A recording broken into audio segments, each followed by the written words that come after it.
علم کی خیرات لینی ہے تو مولا علی کی دہلیز پہ آنا ہوگا۔ حضرت مولا کائنات فرماتے ہیں میں نے اپنے ارادوں کی شکست سے اپنے رب کو پہچانا ہے۔ جو میں منصوبہ بندی کرتا ہوں نتیجہ یہ نکلے گا، میرا خیال ہوتا ہے یہ ہوگا، لیکن ایسا نہیں ہوتا، ہوتا وہ ہے جو رب کو منظور ہوتا۔ اس لیے میں اپنے ارادوں کی شکست سے اپنے رب کو پہچانا ہے۔ حضرت مولا کائنات زندگی گزارنے کا ڈھب، اسلوب اور طریقہ بتا رہے ہیں، سنو۔ فرماتے ہیں خالط الناس مخالطتاً ان متم معہا بقو وان عشتم ہنو الیکم۔ لوگوں کے ساتھ ایسی زندگی گزارو کہ اگر تم مر جاؤ تو لوگ روئیں کہ کوئی قیمتی متاع کھو گئی، اور اگر تم زندہ رہو تو لوگ تمہاری صحبت کے مشتاق رہیں، تمہاری مجلس میں بیٹھنے اور تمہارے پاس آنے کی آرزو اپنے سینے میں رہے۔ مرو تو زمانہ تڑپے، تمہاری موت پہ لوگوں کے سینے میں دل دہل جائیں، اور جیو تو لوگ تمہاری خدمت میں حاضر ہونا اپنے لیے ایک سعادت مندی سمجھیں۔ مولا کائنات رضی اللہ تعالی عنہ دشمن پر طاقت پانے والے کے لیے ایک نصیحت کرتے ہیں، فرماتے ہیں اذا قدرت علی عدوک فاجعل العفو عنہ شکرا للقدرت علیہ۔ جب تو دشمن پر غالب آ جائے تو دشمن پر غالب آنے کا شکریہ کیا ادا کرنا ہے۔ دشمن ایک بہت بڑی مصیبت ہے، لیکن دشمن زیر دام آ گیا اور وہ تیرے قابو میں آ گیا اور اس کا سر تیرے پاؤں تلے ہے۔ اب اللہ کا شکر اس حال میں کہ مالک تو نے دشمن پر مجھے غلبہ دیا، طاقت دی، تو شکر کیا ہے؟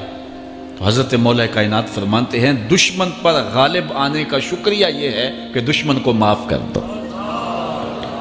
یہ بڑے لوگوں کا شیوا ہوتا ہے، جب دشمن قابو آ جائے تو پھر اس سے درگزر کرنا، یہ اللہ تعالیٰ کا شکر ادا کرنا ہے، یہ اللہ تعالیٰ جل شانہ کی اس کرم نوازی کا شکریہ ادا کرنا ہے۔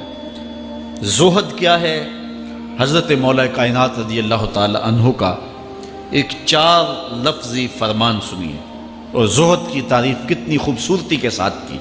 فرمانے لگے افضل الزہد اخفاء الزہد، بہترین زہد یہ ہے کہ زہد کو پوشیدہ رکھا جائے، بہترین زہد یہ ہے کہ زہد کو پوشیدہ رکھا جائے۔ ہم تو اپنی عبادتوں، اپنی نیکیوں، اپنی سماجی خدمات کے اشتہار چھپواتے ہیں نا۔ وہ کسی زمانے میں ہم سنتے تھے نیکی کر دریا میں ڈال، اور اب کہتے ہیں نیکی کر اخبار میں ڈال۔ یہاں زہد، ترک دنیا، اللہ تعالیٰ کی عبادت کا جو ذوق بندے کو نصیب ہوتا ہے، وہ بہترین اور افضل زہد کیا ہے؟ کہا زہد کو پوشیدہ رکھنا، یہ افضل زہد ہے۔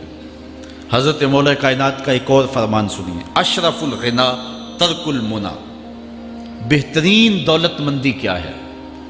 جس کے پاس مربے زیادہ ہیں، جس کے پلازے زیادہ ہیں، جس کا بینک بیلنس زیادہ ہے، جس کے پاس جو ہے وہ بہت ساری دولتیں ہیں، سونا اور چاندی کے انبار ہیں، کون سب سے زیادہ دولت مند ہے؟ افضل دولت مندی کیا ہے؟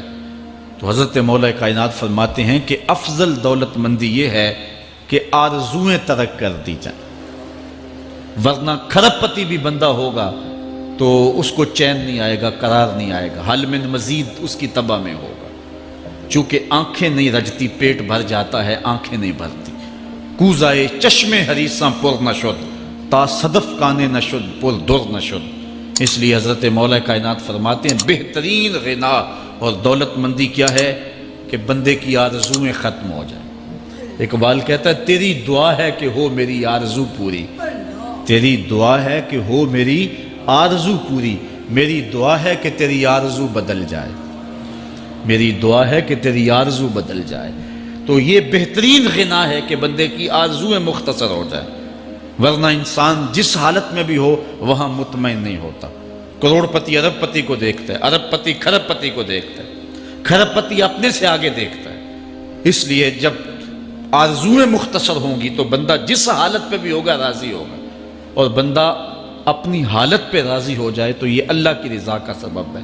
حضرت مولا کائنات کا ہی ایک قول ہے، جو اللہ کے عطا کردہ تھوڑے رزق پہ راضی ہو گیا، اللہ تعالیٰ قیامت کے دن اس کے تھوڑے عملوں پہ راضی ہو جائے۔ یہ اللہ کی کرم نوازیوں کے رنگ ہے۔ حضرت مولا کائنات کی ایک اور حکمت آمیز بات سنیں، فرما رہے ہیں سیئات تسوءک خیر عند اللہ من حسنۃ توجبک، وہ برائی جو تجھ کو پریشان کر دے، دکھی کر دے، اذیت میں مبتلا کر دے، وہ گناہ جو تیرے ضمیر پہ بوجھ بن جائے، تو اپنے آپ کو حقیر سمجھنے لگ جائے، چھوٹا سمجھنے لگ جائے، گناہگار سمجھنے لگ جائے، جس برائی سے تجھے دکھ پہنچے وہ اس نیکی سے بہت اچھا ہے وہ تیرا برائی کرنا جو تجھے تکبر میں مبتلا کر دے۔ جس نیکی سے تو متکبر ہو جائے، انسان کو انسان نہ سمجھے، مخلوق کو کیڑے مکوڑے سمجھے، اپنے سجدوں پہ ناز کرے، ان سجدوں سے وہ برائی بہتر ہے جو تیرے اندر عجز پیدا کر دے، تیرے اندر نرمی پیدا کر دے، تیرے اندر جو ہے وہ ایک رقت پیدا کر دے۔ وہ برائی جو ہے وہ اس نیکی سے بہتر ہے۔ حضرت مولا کائنات کا ایک اور فرمان دیکھیے، لا غنا کل عقل ولا فقر کل جہل ولا میراث کل ادب ولا ظہیر کل مشاورہ۔ کتنی خوبصورت باتیں ارشاد فرمائیں۔ فرمایا عقل جیسی دولت کوئی نہیں، عقل جیسی دولت کوئی نہیں ہے، اور جہالت جیسی غربت کوئی نہیں۔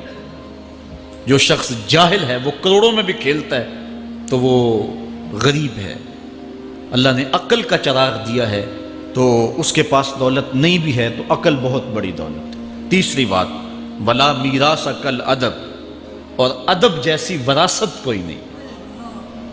ایک بندے کو ادب کی دولت مل گئی تو اس کو سب کچھ مل گیا۔ آج جس دور میں ہم جی رہے ہیں، اس دور میں ہم سے ادب چھینا جا رہا ہے، بڑی باریک سازشیں ہو رہی ہیں، آنکھوں سے حیا نکالا جا رہا ہے، بوڑھوں کا، بزرگوں کا۔ یہ ماہ رمضان کا کتنا حیا ہوا کرتا تھا، اگر کوئی بدقسمتی سے روزہ نہیں رکھتا تھا تو وہ سامنے کبھی کھاتا ہی نہیں تھا، اسے رمضان کا حیا مارتا تھا۔ لیکن آج لوگ کھلے بندوں نہیں کھا رہے، حیا ہی اڑ گیا آنکھوں سے۔ اس طرح اہل بیت کا حیا آنکھوں سے نکل گیا، اصحاب رسول کا حیا آنکھوں سے نکل گیا، نبی کا حیا لوگوں کی آنکھوں میں نہیں رہا۔ بے ادبی کو فروغ ہے، اور نبی کے بارے میں ایسی ڈٹائی سے بات کرتے ہیں جس طرح عام آدمی ہو گئے۔ یہ بے حیائی کا اور بے ادبی کا دور ہے، جبکہ ادب ایک بہترین وراثت ہے۔ اگر آپ مجھے پوچھیں کہ دین کیا ہے، ایک تو ہے کہ 3 گھنٹے کا باز کیا جائے کہ دین یہ ہے، اور ایک ہے کہ 2 لفظوں کے اندر بتایا جائے دین کیا ہے۔ تو اگر 2 لفظوں میں بتانا چاہوں تو اقبال کا لہجہ ادھار لینا پڑے گا۔ اقبال کہتا ہے دین سراپا سوختن اندر طلب، انتہائش عشق آغازش ادب۔ طلب محبوب میں تڑپنے کا نام دین ہے، ادب سے شروع ہوتا ہے، عشق پہ ختم ہو جاتا ہے۔ جس دین میں ادب نہیں ہے وہ دین نہیں، چاہے صحابہ کا ادب نہیں، چاہے اہل بیت کا ادب نہیں، چاہے انبیاء کی ذوات کا ادب نہیں۔